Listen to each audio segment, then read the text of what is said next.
Hello. Welcome to jasonnewland.com. My name is Jason Newland. Please only listen when you can safely close your eyes. This is Let Me Bore Your Pain Away. Bum, bum, bum. Yeah. I don't know what the bum bum bum was for. What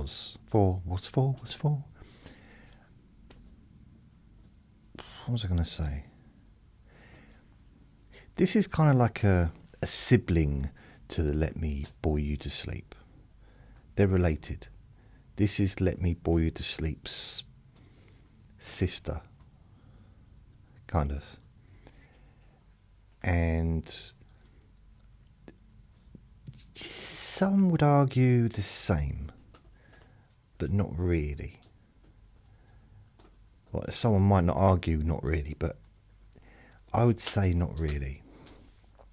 Very similar in some ways, but unlike the Let Me Bore You to Sleep, I actually ask you right from the start to focus on the chronic pain condition you have, the physical discomfort, and rate it from a 0 to 10, where it is on the scale now. And I invite you to notice how it feels at the end of this recording, this video, whether you're watching on YouTube or listening on a podcast or listening on my website. So that's the difference really with because I can't really do that with a Let Me Bore You to Sleep. I can't ask you to to let me know afterwards how tired you are, because you might be asleep. Yeah, I think that makes sense. And I've kind of decided that I'm going to focus more on the Let Me Bore You stuff that I do. So that will include Let Me Bore You to Sleep, Let Me Bore Your Pain Away, possibly Sleepy Boring Objects, and what's the other one? Jason's Bedtime Story Time. So they're all under the umbrella of Let Me Bore You to Sleep. And this, of course, Let Me Bore Your Pain Away.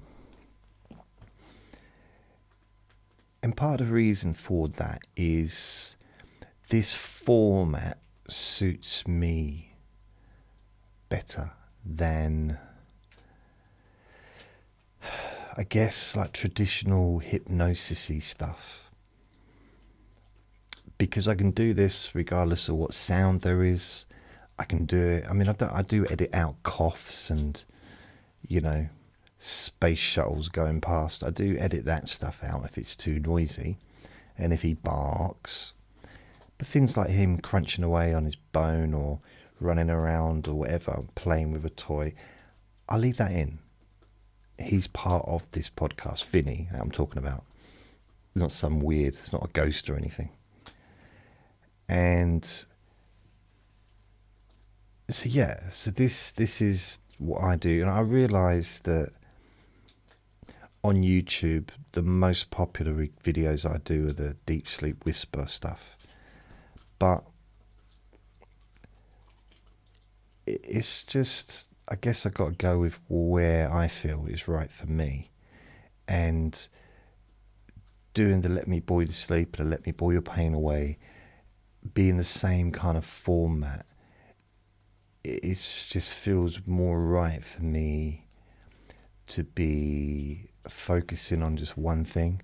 I know there's separate things, but it's still one kind of process, rather than trying to do lots of different things like ASMR, deep sleep whispers, and I mean, personally, I think, because everything I do is softly spoken, so this is kind of ASMR anyway, in a sense of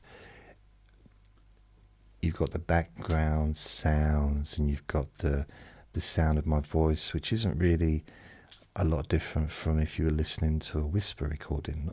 Not really. It's a little bit more like, but this is, it's a bit more clearer, and you can hear what I'm saying as opposed to, that's me whispering. Also, I find there's more strain on my voice when I whisper, which is strange, because that, to me, you'd think it'd be less strain, but I find puts more pressure on my vocal cords when I whisper than I do when I just talk.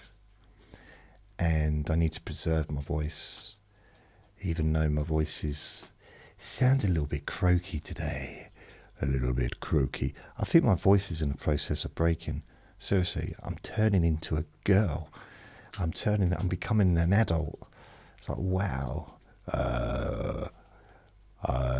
This is my trick I used to do when I was about 13, 17. I don't know, whatever age my body started to change. I was a late developer, and my brain's still not there. I've still got a child's brain, so it's, and the argument, well, all men have. Like, sure, stop. Let's just get on. Can't we just get on? And I used to wake up in the morning, and because you wake up, there's a little bit croakiness, and I'll be like, yeah, today's the day. Like, I was born under a wandering star. It's like, oh, damn it. So I've never really had a deep, booming voice. But then people that do have those voices, I'm not saying all, but some of it is a bit fake. They project their voice like this. And, they know they're doing it because they can physically feel it. They weren't born talking like that. They evolved it. They created it. I'm not saying just because someone's got a deep voice that they're putting it on. But I know people who talk like that because they think it makes them manly. I know a couple of people like that, and that's not how they talk. Not really. It's like, all right, like that. That's how they talk. But then when they're wanting to look tough, I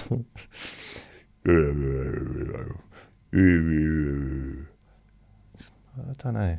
I don't know quite why that is. Says a lot about the people that I know, doesn't it?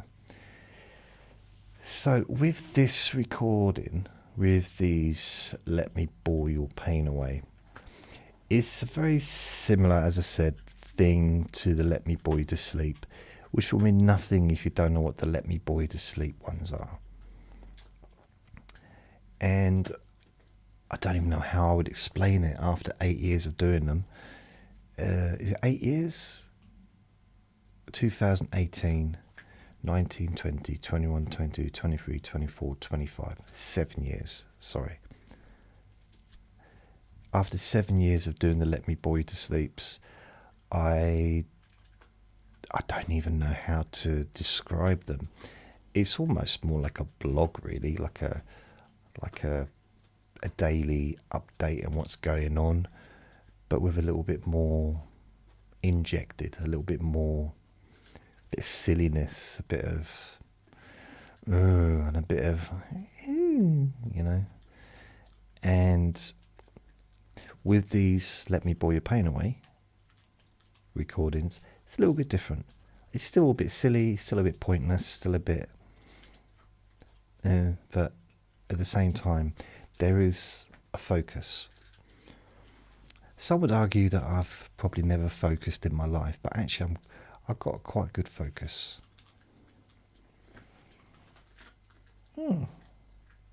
Never noticed that carpet there before. Was that a window? There didn't used to be a window there before, did there? So yeah, I mean, I'm quite a focused person. Well, that TV's big. So I Where's my hair gone? I tell you, it's weird. I shaved my head and it's not growing back very quickly. If you consider I shaved my head and my beard at the same time. And my beard is a lot thicker than my hair. Look, it almost looks like it's still just, the beard's getting quite thick and bushy and curly and puby, you know what I mean? It's getting... So, focus... I've got blimey, 10 minutes talking and still haven't actually spoken about anything. I still got... See, part of the process of this is test it and see. Even if I never mention chronic pain or physical discomfort or anything like that, even if it's never even mentioned during a recording, just notice how you feel afterwards. And not just afterwards, but also, afterwards, but the next day and the day after that. And maybe you'll be surprised that changes have occurred, but you won't know why. And maybe you don't care why. I'd be interested why. And logically, to me it makes sense, but logically it probably doesn't make a huge amount of sense how listening to someone like me talking what sometimes may appear on the surface as being complete nonsense actually has the ability to cause comfort within you. It's not just like your mind slows down and you feel more relaxed and all that stuff. Because there's a degree of comfort comes from feeling calm, feeling safe, and the familiarity, I suppose, as well, of spending time with me. You might spend an hour a day with me. You might listen to me all night long. You know, some people do. So there's that familiarity and that expectation that actually maybe it doesn't matter why. Maybe the only real important thing is that you feel more relaxed. And relaxation reduces physical comfort. It's also important to only ever listen, not just to this, but any recording that may reduce physical chronic pain. Only ever listen or watch videos like that when you've got permission from your doctor and you know the cause of it. I mean, for example, if someone had appendicitis, they need to get to their appendix out, don't they? They need to get to a doctor, get to a hospital and stuff. They don't want to be sitting there listening to a recording trying to get rid of that pain. Find out the cause of the pain. And so I'm quite good at things like arthritis, and for things that you know the reason why it's there. So for me, this might sound strange, but when I found out the cause of the pain in my lower back, I found out it was arthritis, it was a kind of a relief, in a sense of, because I wasn't sure if it was spinal, because sometimes you can get referred pain. Oh, I've read a book, I have. So, you know, you can get pain in one part of the body and actually it's a different part of the body that's causing that. I mean, ultimately it's all being created by the brain, which ironically, and I'm going to say this for the rest of my life probably, there are no pain sensors in the brain. Yet the pain causes the pain, but there's no pain in the brain. Go figure. It's the weirdest thing in the world. There are no, honestly, once you get through the skull, No feeling at all. Now, probably most people know that, maybe some people don't. But the concept, especially things like headaches, how can we even have a headache? Really? When there's, because it feels like it's in the brain, but it's not. There is no pain in the brain, because there can't be, because there's no physical sense, there's no sensation in the brain. There's nothing. I mean, there is a brain. Maybe there's not a lot in mine, but... So when you're dealing with something like a headache, you don't... It's just a lot less. It's not the whole of your head. It's just it, or it might feel like it, but it's not. Because once you get through the skull, that part has no feeling. And I find that fascinating. I just do. I find it very, very fascinating. I'm quite into neuroplasticity at the moment, or I have been for the last 5 or 6 years. And the idea that actually our brains are always growing. And there's something I learned years ago, probably in NLP back in 98, 99. Last century. Something I learned last century. 100 years ago was 1998, 99. The whole idea of, like with behaviour or feeling, for example, feeling relaxed, including focus on something. When you focus on something, for example, let's say I was continuously focusing on my lower back. It's a little bit like you going through the bushes or through a field, and you keep travelling it, and in the end you actually make a pathway, and then it ends up, you see fields where the pathway is so trodden, nothing's ever going to grow on it. It's completely trodden down. It can be churned up, but basically if it keeps being walked on, it won't grow. Stop walking on it. If the pathway in your field, if people just stop walking on it, which happened in the summer actually, there's this pathway. Imagine that's the pathway that leads to the discomfort, from the brain to the discomfort, and you get so used to travelling it. It's like, oh, it's easy. You can feel it so easily. But in the summer, the council or the farmer, whoever does it, didn't trim the bushes that were growing over, and there was a lot of stinging nettles. So the dog walkers stopped going down that particular path, and it started to grow over. So first of all, it grew over to the point where you couldn't even see the path. Eventually, the path was gone. Someone did clear it out again in, I think, September, October. But all the way from probably May onwards, it got more and more overgrown, to the point where I was going in there probably in June,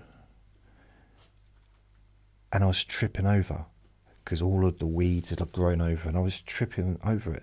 I was pushing my way through it, and then a few weeks later I was trying it again, and I just gave up. I couldn't get through.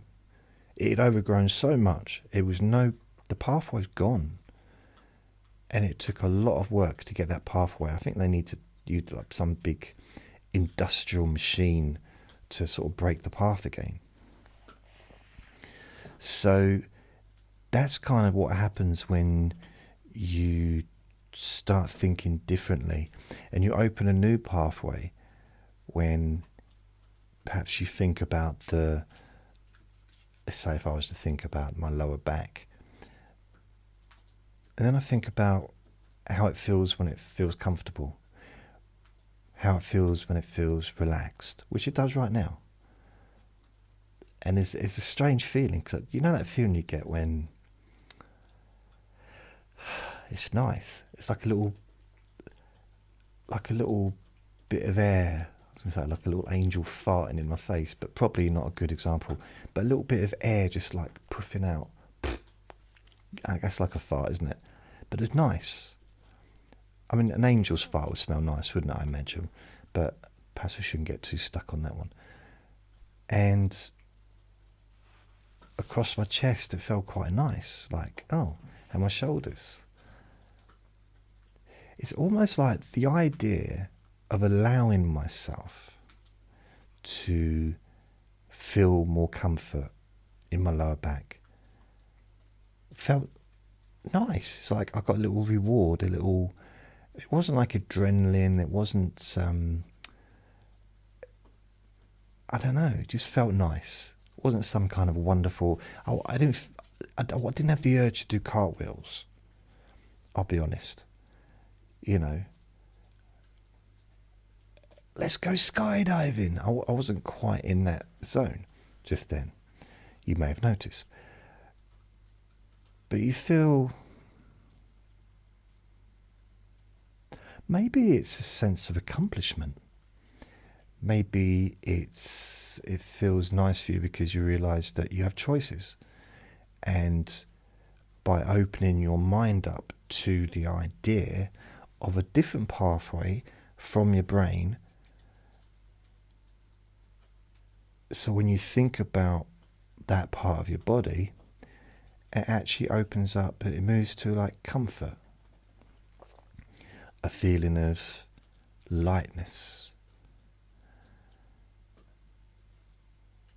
And that starts to sort of cut through the grass in the field, making that new pathway, while the other pathway, the old, outdated pathway, which is not much use to you, and if anything, too much dog poo there now.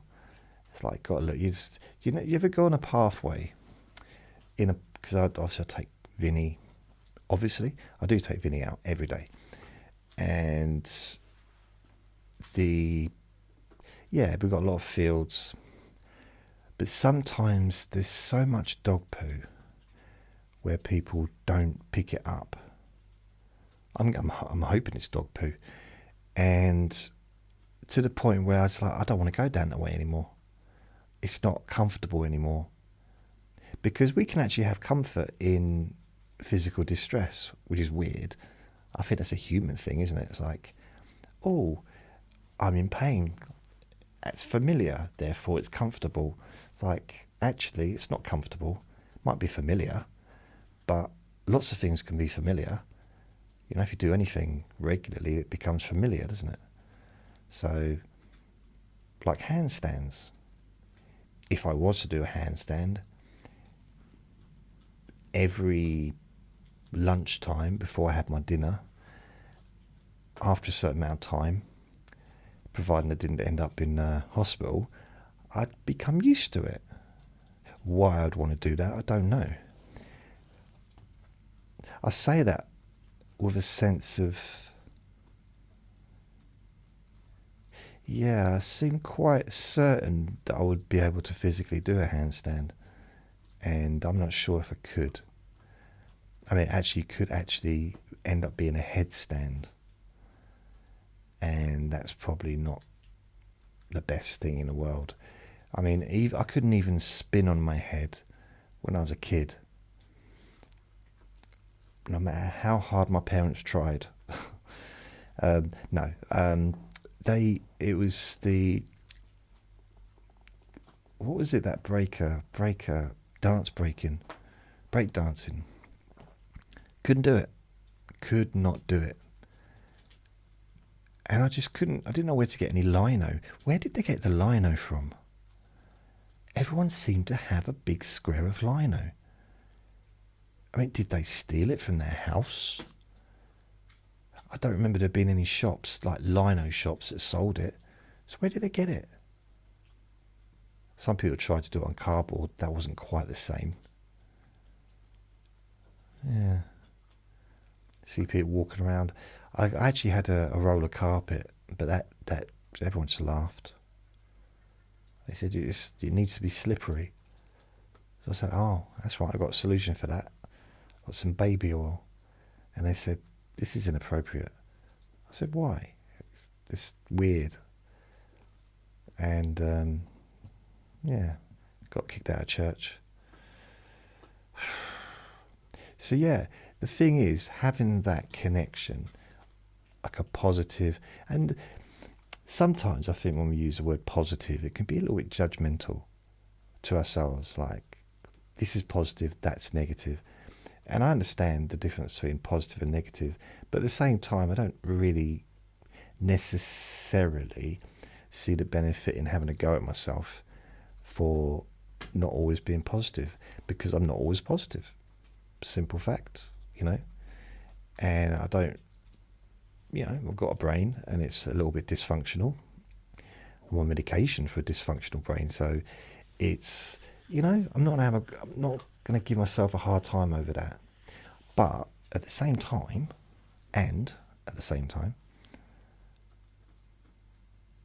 just by opening up the idea that the possibility that you can feel different, just opening up to, like, okay, that's fair enough, I can feel different. But what would that feel like? What would it feel like to think about that part of your body and actually feel a level of comfort?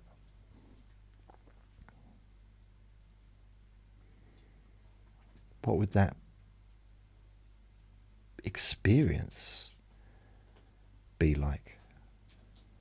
How would it feel? I mean, it's something you can test. We can all test by focusing on multiple parts of our body that are fine, that are absolutely fine, even if, like my lower back and my shoulder. I've got an injured shoulder that's a bit loud, isn't it? Ow. That's probably why it's so injured. I keep banging it. Do you ever get that? I had that sometimes when I prod, because I've got my chest, I've got like a chicken chest. It's hard to notice now because I've got such big boobs, but I can't really show you, can't see, but always had a pointy out chest. Yeah, my oldest brother had a concave. Is it concave that goes in? He had like really inny. He had a inverted chest. And my other brother kind of almost like in between, I think. I'm going by memory here. But mine was a pigeon chest. And because when I was little, I didn't have boobies, didn't really have much in the way of pectoral muscles, so the chest stuck out. It doesn't stick out anymore because I'm so busty. But if I prod it, it does. I can sort of feel the bones, or the gristle or whatever it is, that's because ribs aren't. Yeah, the chest bone is not actually bone, isn't it? Isn't it gristle? And the other day, like a few weeks ago, why is this part of my body that I keep prodding endlessly starting to hurt? It's because I keep prodding it. It's like, well, stop prodding it and it'll be fine. And I did, and it is. I'm prodding it now though, because I haven't spent a lot of time playing with my chest. I'll be honest, I haven't been caressing the middle of my chest, that the chicken bone, the chicken chest part. Well, I'm pretty sure it feels different to how it used to. But I don't know how much of that is because I had my rib broken during a massage. I was on my stomach, and the masser, it was a Thai massage, genuine massage. It was a genuine, what? Don't judge me, it was a genuine massage. And a bloke was doing it, and he was huge. His hands were the size of big hands. And he pressed down on my back and click, big, massive click. And wow, he thought it was funny for some reason. I think it was a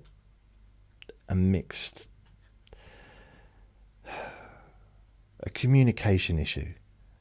because I guess maybe to him, because he spoke a different language, and maybe in his language, someone screaming, "No, no, ah, ah, ah," was the equivalent of like telling a knock knock joke or something like that. I don't know.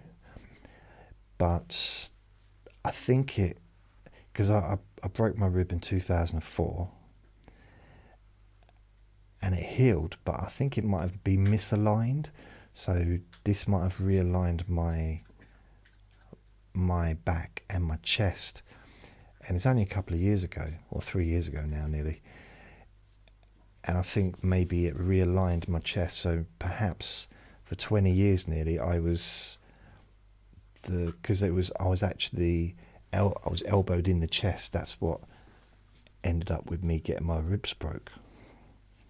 I was doing Wing Chun Kung Fu, and why he had us elbowing each other in the chest, I don't know.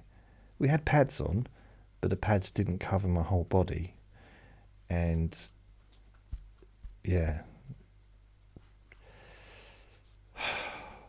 the good thing about it, the good thing that came out of that, and I wish I had it on video, is I went back, once it started to heal, I couldn't spar, so I couldn't really train. A lot of it was sparring, which is what I like doing, and what I used to like doing. So what I did is I went along because I still wanted to be part of the group, and I still wanted to go every 2 times a week, Tuesday and Thursday, I think. So I just used to practice my kicks and stuff like that, because my upper body was still hurting, so I couldn't really do much with my arms, but my kicks were fine. My lower body was cool once it healed enough. So I was practicing my kicks on the this big punch bag, heavy punch bag, but it was attached to the ceiling, which was really high up, like really high.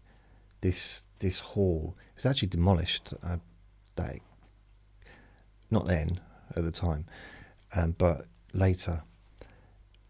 And I wish I'd had this on camera, because I was kicking it, and I was really getting some. It's the first time I'd ever really been any good at kicking. For some reason, my kicking became quite, I'm not good, but good for me, if you know what I mean, the best I'd done it. And I kicked the bag, and it came off the chain and went flying against the wall. Now the wall was about 300 foot away. No, but I kicked the bag, the punch bag, or the kick bag, the punch bag, and it came off of the chain. And I mean, clearly it was just the chain, it was loose or broken. It was just going to come off anyway. I imagine a small child could have probably flicked it and it would have come off. Although I know it was me. It was my power. Powerful. If I'd have had that on video. And this is before smartphones. Yeah, it was 2004. We didn't have smartphones back then. I mean, I don't know. Did we have? We had video cameras, so it was possible. The films have been around a while, haven't they? 100 years or so, if not more. 120 years, film's been around. Longer than that, maybe. So, not that I needed a film crew, just, But that was cool. And I don't know why I'm mentioning that. Why am I mentioning that? Oh yeah, my ribs. So I like the idea. I don't know about you. Maybe it's a weird concept, a weird thing to think about. But I like the idea that our brains can create different sensations, because we already know that anyway. You already know that all the sensations in your body are created by your brain. I'm not talking as an expert. These are just facts. Well, I mean, science may change. We might find out that our brains are actually in our big toes, but at the moment, as far as we know, it's in our head. And I do wonder. I don't always feel like my brain's in my head. I'm not always sure that I've got a brain. It doesn't always seem to do what I want it to do. So, but we can have physical comfort, calmness, relaxation, pleasure comes from the brain, comes from your brain. And so does everything else. All feelings come from your brain. Every physical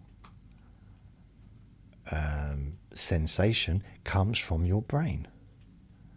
Doesn't come from anywhere else.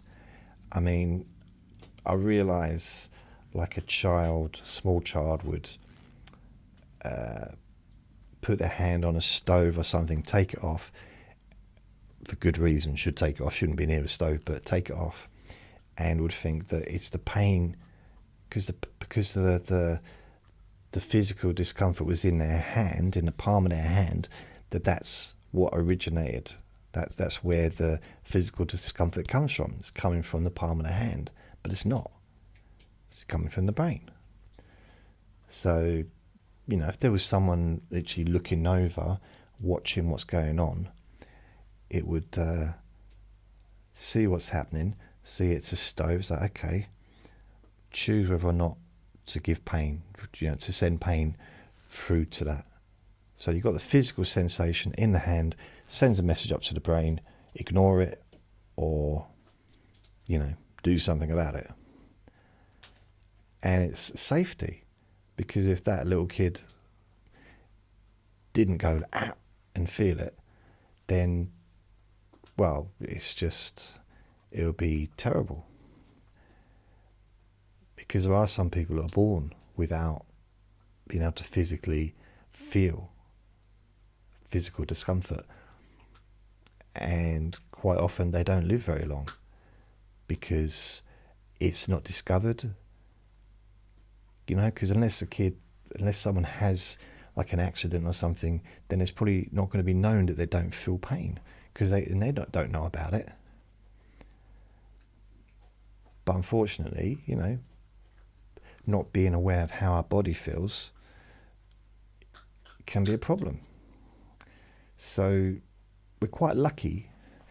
It doesn't feel very lucky, does it? Like, there are times when I'm thinking, I don't always focus on my back, the arthritis, and think, oh, it's like birthday every day. It's like Christmas every day. I'm not that positive about it, but in a way, knowing what it is, knowing the cause, it takes away quite a big percentage of the stress anyway. In fact, there's not really a lot of stress involved once you take away knowing. It's how it affects you. Obviously, that's the cause of more problems and stuff. That's how it can cause problems. But once you realise you don't need to worry about it, I know it's easier said than done, maybe not. Here's a study that was done.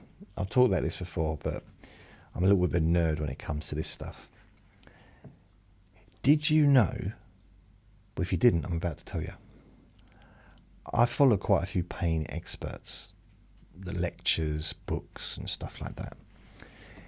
A study was done where I think it might be something like 10,000 people's backs were scanned. And it might not have been scanned for the same reason. Just people's backs were scanned for all different reasons. Very often it's nothing to do with physical pain in their back. It might be to do with internal stuff, or I don't know.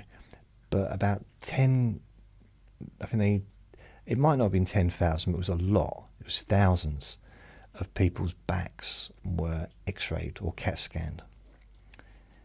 And out of those people that were scanned, they also had a list of those people that had, so they separated it by people that had very, damaged backs. Like physically, they could see on the scan that their backs were very, very badly damaged. And then they broke it up into those that expressed that they had back pain and those that didn't have any back pain. And it turned out that more people on the list that was scanned, more people that had major back injuries didn't have any back pain compared to those that did. And some of those people that had back pain didn't have hardly anything. Some of them didn't have any injuries in their back or any wear and tear other than standard. Of course, a lot of people did, but more of the people that had really badly damaged backs weren't even aware of it, and they weren't feeling anything. And I'm not talking about a young audience here. I'm talking, over the scale. So people older, people in their middle-aged, older age. And this was done by neuroscientists as a study. Because they're like, why? How is that possible that some people interpret stuff, they get feelings and other people don't? But then there's a couple of things. I just find these fascinating. I wish they were my stories, but they're not. But I'm going to pretend they are. Just pretend forget I said that little bit just now. I'm going to pretend it's my story. Well, I do have a story of my own. But there was a story of someone that worked on a building site, and a metal spike was dropped from a high thing. This isn't going to be gory, don't worry. It's a happy ending. And no, I'm not talking about the massage. That was not happy because that was painful. Anyway, the spike landed and went through the person's boot, the top of the boot. It wasn't wide, but it was, it's a spike, and it probably just went straight through. Almost like basically pinned him to the floor. And like he would, he screamed and screamed, and ambulance was called, and everyone stopped working, and it got, but they had to, I guess, drill below the foot, the boot, to get the thing off. He was taken to hospital, had to cut his boots off. And it turned out that the spike had gone between his big toe and the other toe. No, it didn't even touch. In fact, it might have just above. So it didn't even touch the toes. Didn't even scrape the toes. No injury at all.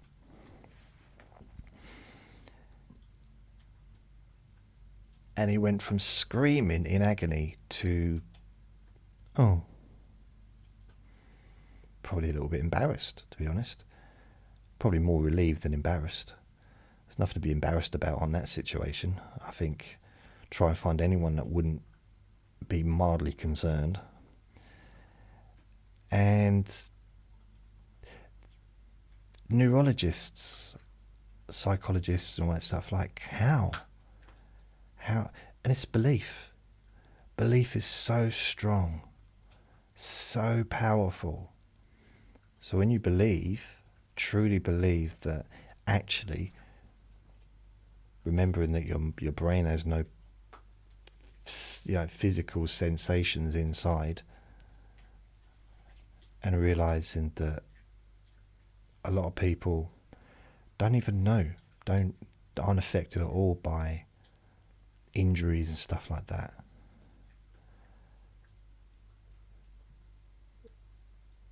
And when you believe that you don't have to, you you are allowed to feel relaxed and calm,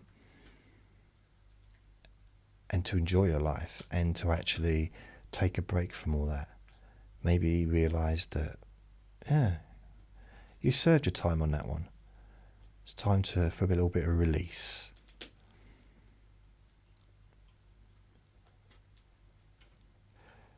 Also, what's strange is when we're focusing on just one thing, when you bear in mind the whole body. Okay, we've got this big body. I mean, my body's very big, especially my belly. Yeah. My belly button now, if you got a helicopter and went above my belly button, you'd think it was a volcano.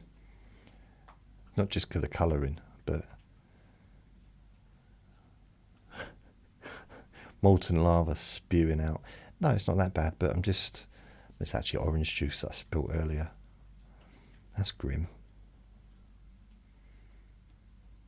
I realised I need to lose weight when I started finding things in my belly button.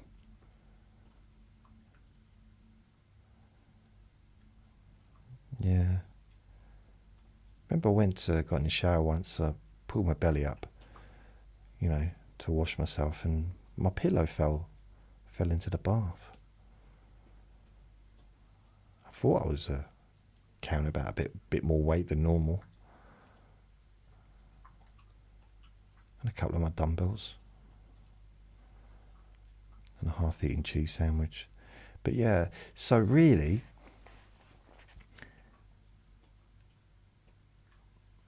can you imagine, so you're in a forest, or you're in your garden, okay? You're in your garden and you've got planes going past. You've got, let's say you live near an airport or something. You've got planes going past regularly. You've got neighbours television blaring out. Maybe you've got a dog chewing on a bone. So you can hear all that stuff. And maybe you've got music playing in your own place. So you're sitting in the garden, but you've got your own music playing. And it's windy, so you can hear the trees and stuff. And there's a sound of a cricket. Now you can hear it, but you have to focus to hear it. So if someone said to you, "Oh, can you hear that cricket?" No. But then when you start listening, oh yeah. And the more you focus, it's almost like the cricket becomes louder. But you have to really focus and put a lot of effort into it. And it's draining, trying to focus on a small thing amongst all that other larger stuff. But sometimes, isn't that what we do when one part of our body, we're giving it all that attention, focusing on it? When, let's say my lower back, so I need the left side as well. So what about my feet? What about my hands? What about my knees? My old knees. Wow, my knees are old. I mean, the same age as the rest of me, but they've aged a bit. What about my shoulders? What about my face? No comments, please. What about my stomach? My big belly? Or my boobies? Or what about the rest of my back? What about my neck? What about my calves, my toes, my fingers, my hands, wrists, elbows? There's so much more than just my lower back. What about the other side of my lower back? That's perfect. I say perfect, but it feels pretty much the same as the rest of my body. I'm not saying that every single part of my body feels exactly the same, but generally there's almost like an even keel of physical sensations.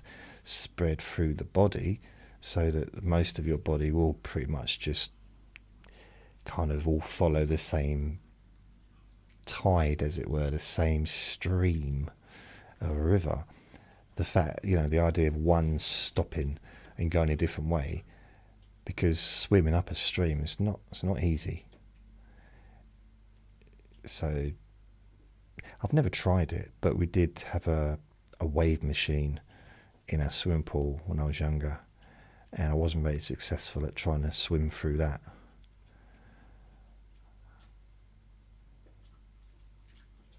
Yeah.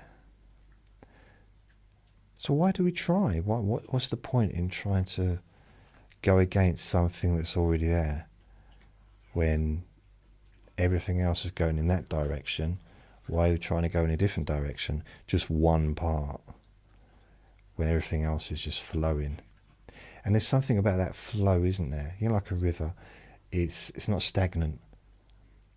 It almost feels sometimes, when I allow it, when I give it attention, in that certain type of attention, like my lower back is like a stagnant pond that even frogs wouldn't want to live in. But the rest of me is like a river with a lot of cellulite in, but still a river. And it's flowing, it's continuous. Breathing in, breathing out, food in, food out, water in, water out. Just the body functioning. It's like a flowing, continuing flow, with that one part which is trying to be a stagnant pond. But if you put that stagnant pond, actually you put it in the middle of that river, how long is it going to stay a stagnant pond when you realise it's actually part of that river? Because you can't have one part that's separate from everything else. Unless you can physically take it off and put it on a table separate from you, it's not. If it's not separate, then it's part of you. Therefore, it's part of that river. Because sometimes the energy of trying to stop something from being a part of the rest, maybe with the fear of, or maybe it will spread, maybe that will contaminate the river. But it can't. Because if you put, it doesn't matter how smelly and stagnant and stinky and dirty that stagnant pond is. Literally, you could get a stagnant pond, if you could physically pick it up, pour it into a flowing river. Okay? I mean, you could put your finger in it and you wouldn't want to drink it, you wouldn't want to smell it. It's disgusting. But you pour it into that river, basically it's just stagnant water, it's not harmful. It's just, I mean, if anything, it's nature, isn't it? But pour it into that flowing river, and within seconds it's disappeared, it's become part of the river. And within minutes, like, you try and find even one part of that stagnant pond that was there before, because as hard as you look, all you're going to find is river. All you're going to find is that fresh water that's flowing through. It's weird, isn't it? The concept.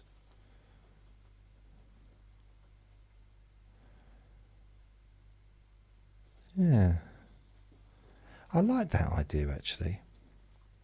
That was my own idea, actually. I didn't come up with that. That was mine. I'm owning that. The Jason Newland river pond thing. But yeah, it would though, wouldn't it?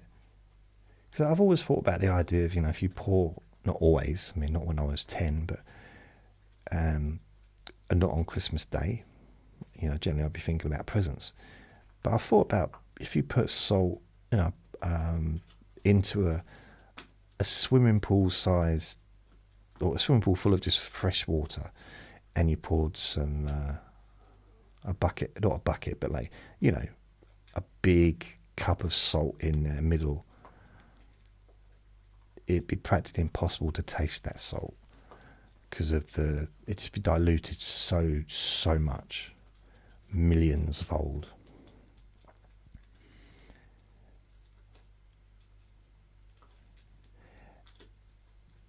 Maybe it's because I sometimes think, and I've talked about this before, maybe you might not have heard me say it, but a similar kind of thing with stress and tension and not wanting to feel something, trying to push a feeling away, can sometimes make the feeling stronger and worse. And I kind of liken it to, I'm going back to my counselling days now, but I liken it to standing on a hose pipe, and the hose pipe, the tap isn't on full. It's like it's on drip, drip, drip, drip, and that'll just come out, on it in its own time. But if you put your foot on it, onto the hose pipe, the pressure will build over time to the point where the hose pipe might be pointing at you, and you don't want to take your foot off the hose pipe because you're going to get covered in water, and there's that fear of that, and maybe you're about to go and get married and you're worried about the hose pipe, and then if you take your foot off the hose pipe, it might ruin the church, flood the church or whatever. So because you're standing there having your vows while you're standing on a hose pipe. I don't know, that sounds weird, but the fact is, if you do take your foot off, yeah, it releases, but then it goes back to a drip. And providing you don't put your foot back on it, it's just going to drip through. Drip, drip, drip. No pressure, nothing. Like you wouldn't even notice it happening. Yeah, so, yeah, I quite like that idea. Right, as I said at the beginning, just notice how you feel now. And this is one of those kind of recordings where you can get different benefits from it. It can be relaxing, it could be calming, it can be lots of different things. I've got someone in the garden shouting. But hopefully, the most important thing for me is it's useful for you. So thank you for listening. Remember to be kind to yourself, because you do deserve to be happy. Lots of love. Bye.